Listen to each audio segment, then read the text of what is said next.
Olá, meu nome é Temístocles, todo mundo chama de Theo.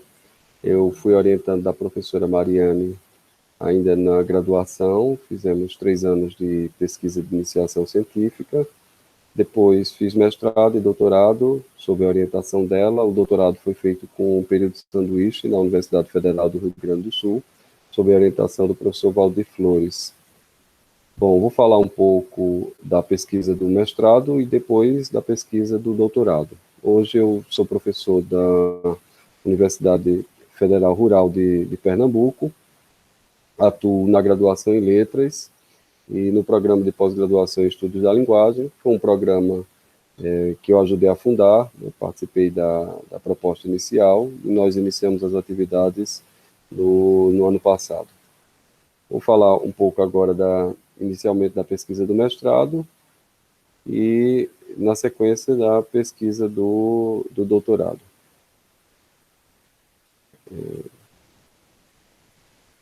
Bom, no nosso mestrado, nós investigamos a aquisição da deixis pessoal. Nós observamos a relação entre a interação mãe-bebê, né, como é que a deixis de pessoa, que são os índices que marcam o papel de pessoa, como é que se dava na fala da criança e como é que isso aparecia na fala da criança, né, como é que se dava a aquisição desses deíticos de pessoa. Nós pegamos crianças de 0 a 36 meses, focando no período de 12 a 36 meses. Né? Pegamos 3 crianças e observamos essas díades, né? Mãe e bebê, sempre em situação natural, em situação de casa, né? De interação. Bom, vamos passar aqui para a descrição já dos dados. Nós propusemos um quadro funcional da deixis pessoal na fala materna, né? A mãe desdobrava a sua fala entre fala atribuída, que é aquela fala em falsete, que é o chamado manhês, né? Rica em falsete, né? Enfim, de uma voz com uma entoação melódica mais infantilizada, né? Com tons mais altos, e a fala normal, que a mãe eventualmente também utilizava a fala normal, né? E aí nós dividimos isso em eixos enunciativos.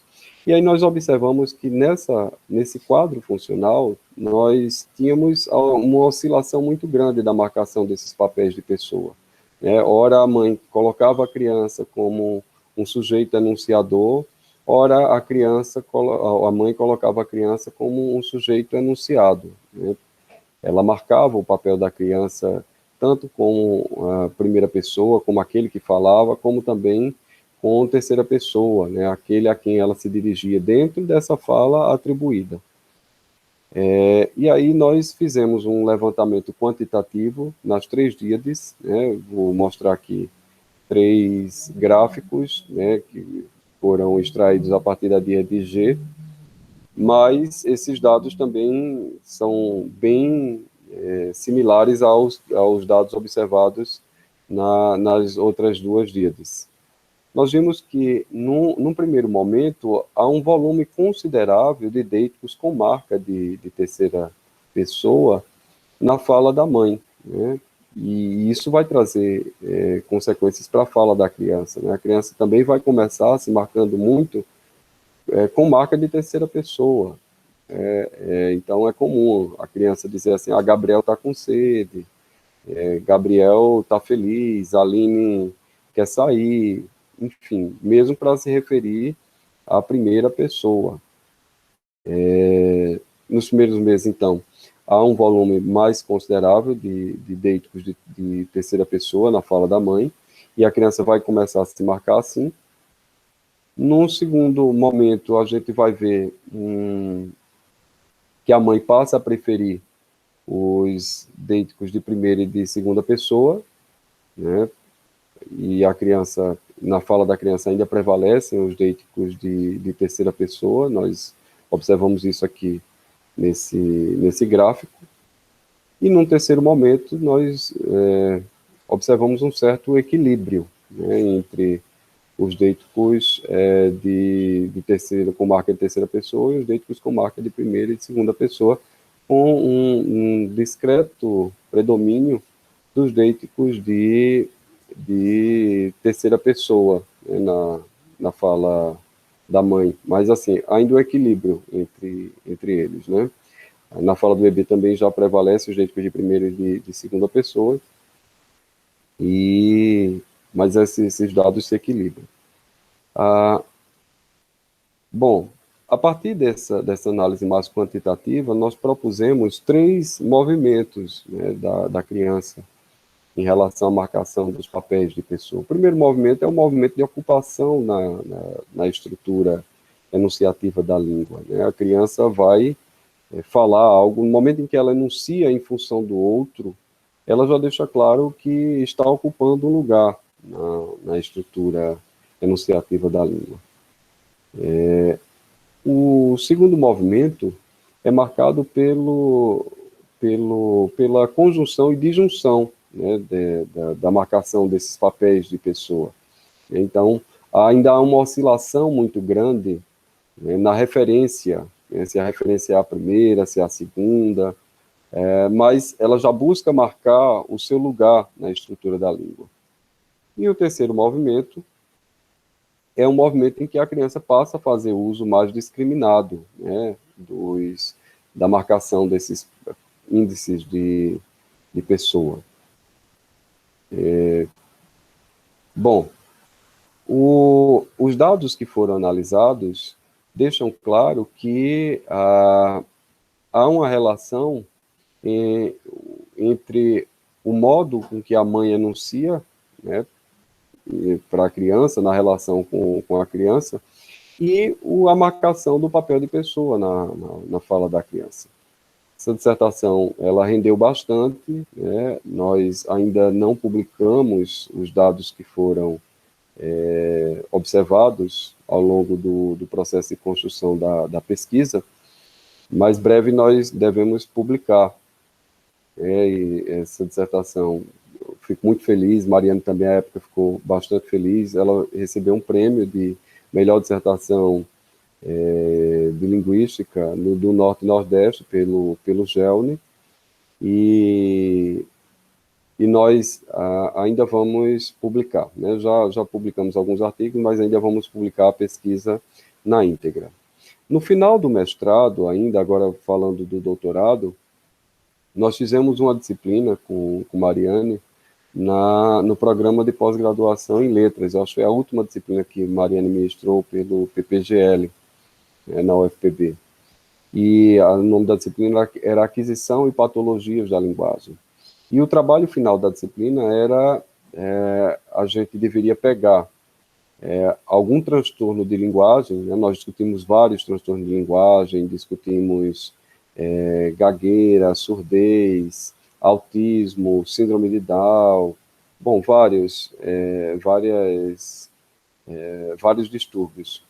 E aí nós escolhemos um transtorno, que foi o autismo, e fizemos um trabalho sobre esse transtorno. Eu lembro que esse trabalho rendeu bastante, né? Nós pegamos perspectiva enunciativa de Benveniste para discutir dados de crianças autistas, e assim a perspectiva de Benveniste confrontava bastante boa parte da literatura sobre a linguagem no autismo, né? Que dizia que não havia sujeito, não havia comunicação, enfim.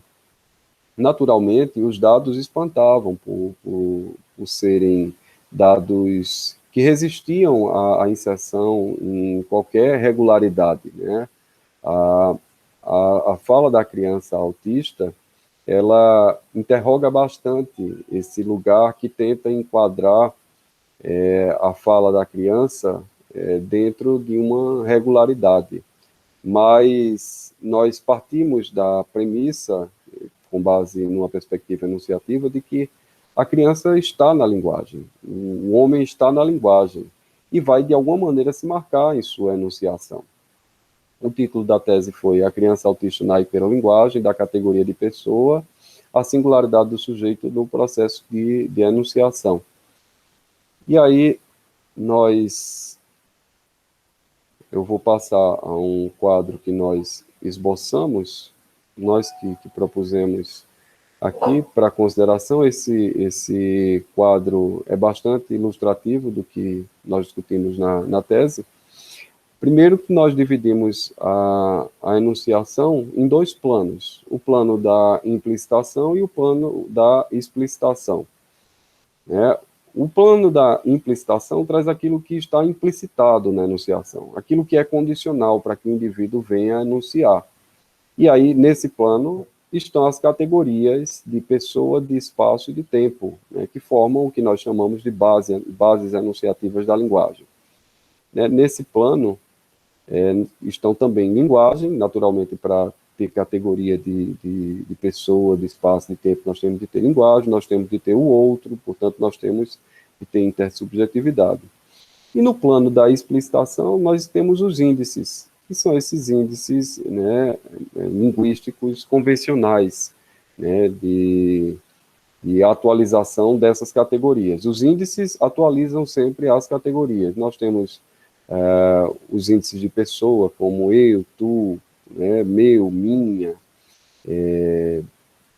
os índices de temporalidade, como aqui, aliás, como agora, como depois, antes, hoje, os índices de espacialidade, como aqui, lá, né, acolá, enfim.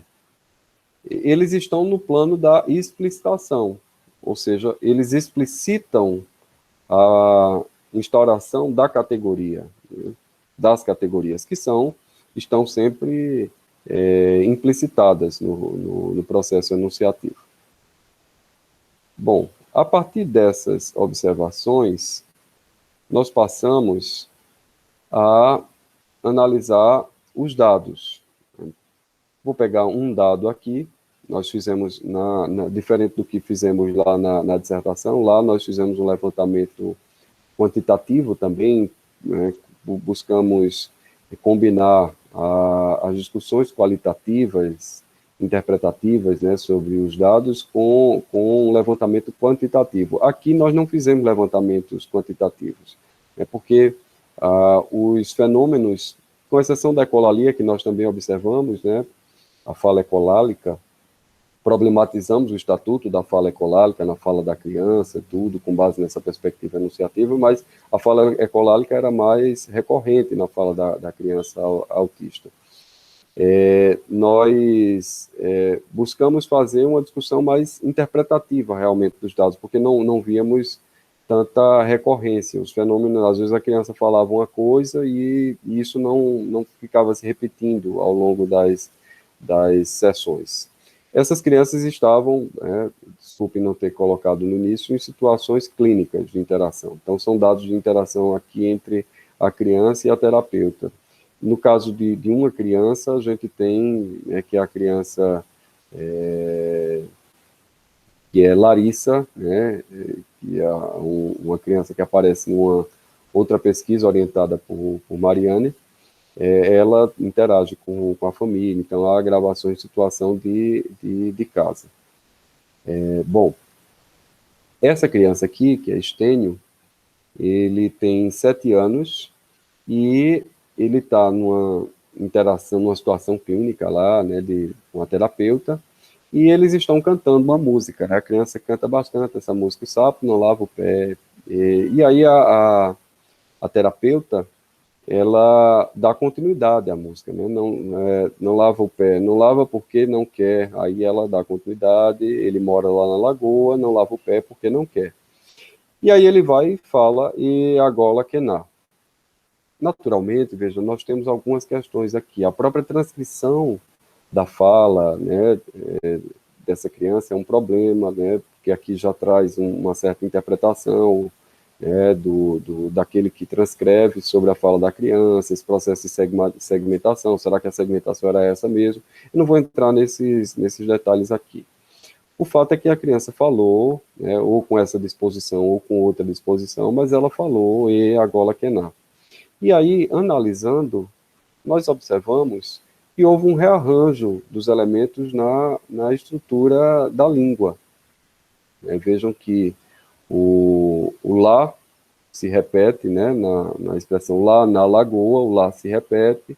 Nós temos uma nova posição também para o na, o gó, que vai passar para o início, e o a, que fica lá no início. E o lá, que está se repetindo, nós temos a introdução aqui de um que seria um relativizador, para evitar a repetição, não ficar a, gó, lá, na.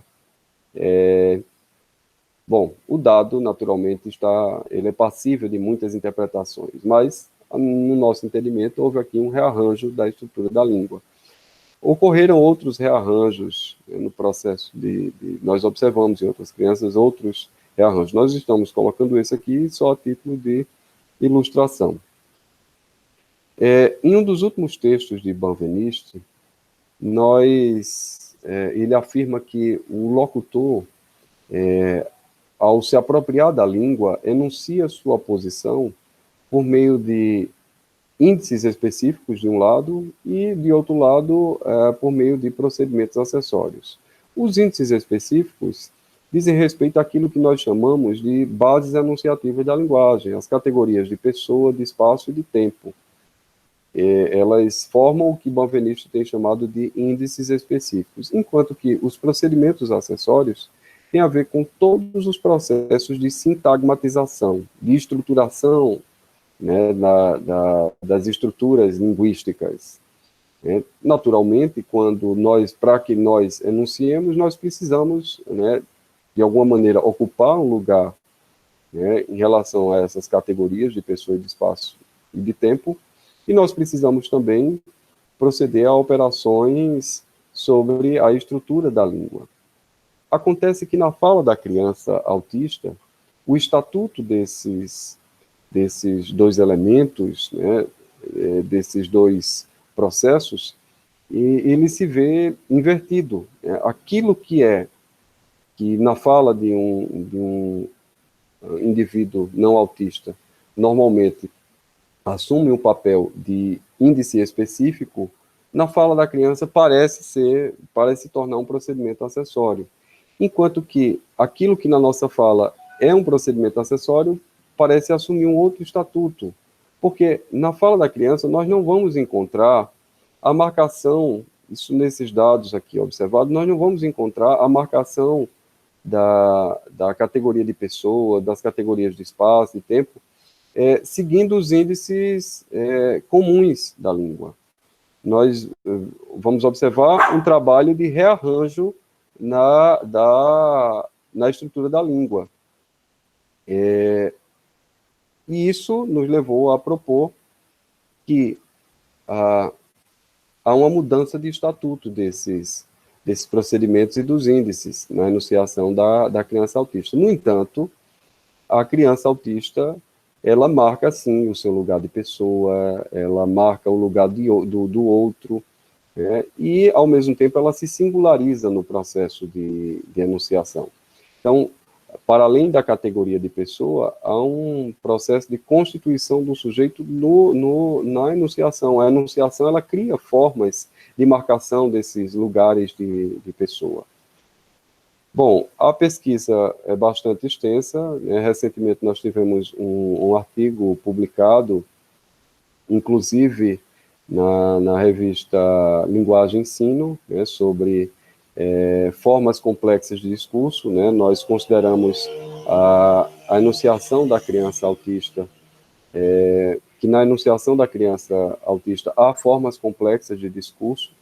A discussão é mais ampla e breve eu devo socializar com Mariane esse artigo, mas ela também tem a pesquisa completa, pode socializar com vocês. Eu agradeço bastante a oportunidade e me coloco à disposição para maiores interações. Muito obrigado, abraço, boas discussões aí, bons estudos.